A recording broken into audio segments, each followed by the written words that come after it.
Hello friends, అందరికీ నమస్కారం. Telugu life story వింటున్న ప్రతి ఒక్కరికి చాలా చాలా కృతజ్ఞతలు. అలాగే విశ్వానికి కృతజ్ఞతలు.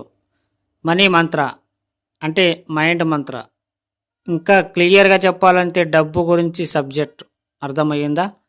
మీకు ఏదైనా దేవత అనుగ్రహం కోసం మూల మంత్రాన్ని ధ్యానంలో జోడించండి.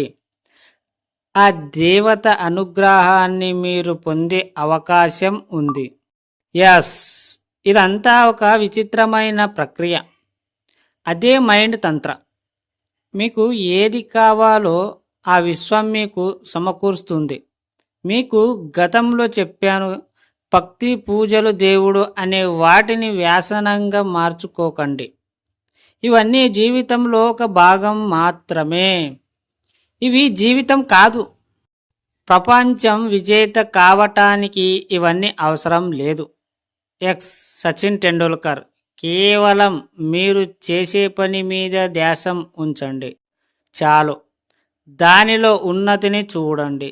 ఒక ఒక్క మంత్రం వాటి భిక్షరాలుగా పనిని పట్టి వాటి వైబ్రేషన్ తయారు చేయబడ్డాయి.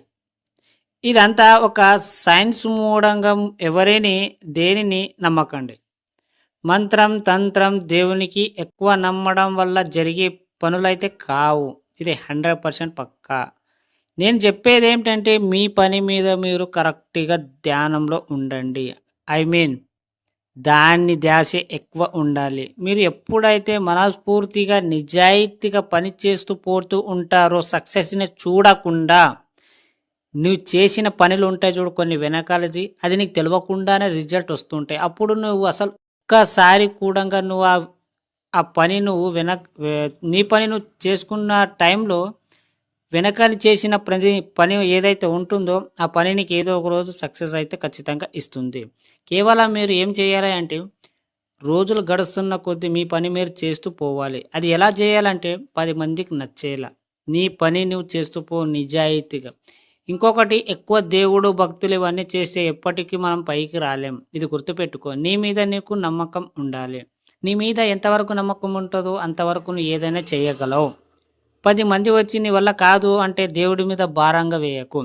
నేను చేయగలను అని నీ మీద నీకు నమ్మకం పెట్టుకొని, ఖచ్చితంగా నువ్వు చేస్తాను అని నమ్మకం పెట్టుకొని అప్పుడు ప్రూవ్ చేయి.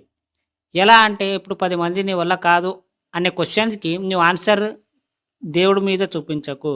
నువ్వు అది 10 మంది అన్న మాటలకి నువ్వు రిటర్న్ తీర్పు ఇచ్చేదాన్ని సక్సెస్ కొట్టిన తర్వాత ఆ 10 మంది మాటలు నువ్వు నిరూపించినట్టు అవుతుంది.